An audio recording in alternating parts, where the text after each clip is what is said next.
Жақсы, Динара, рахмет. Отыра қой.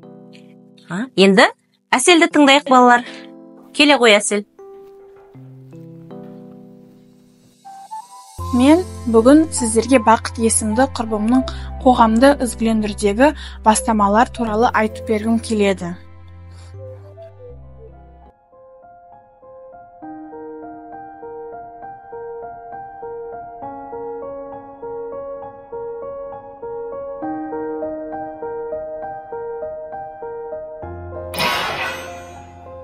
Бақыт менің көрші досым, ол менің сырласым, әрі мұндасым. Қазір оның басынан қиын жағдайлар өтіп жатыр. Ол әкенің мейіріміне мұқтаж. Анасымен бірге дағдарыс орталығында паналап жүр. Орталықта әр түрлі өмірлік қиын жағдайға тап болған адамдар тұрады. Олар тұрмыстық зорлық-зомбылықтан шаршаған жандар. Барар жері басар тауы қалмағандардың мекенінде Бақыт тыныш ұйқының не екенін, адамдардың риясыз ізгілігін жақсы түсіне бастады. Себебі мұнда ол анасымен бірге алаңсыз өмір сүріп жатыр.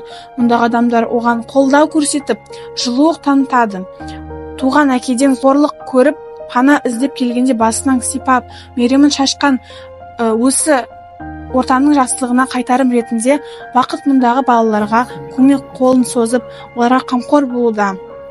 Ол басынан өткерген қиындықтарына мойымай, өзі де осындағы жандарға көмектеседі.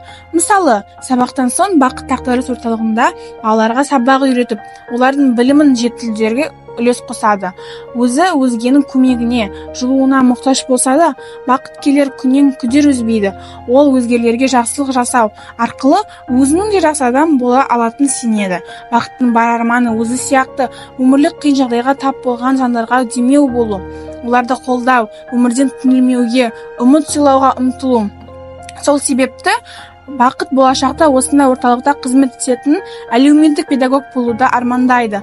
Осылайша ол кезінде өзінің басынан өткен қиындықтарды еңсергендей, өзгелерге де көмектесуге, ізгі қоғам құруды өмірлік мақсаты деп санайды.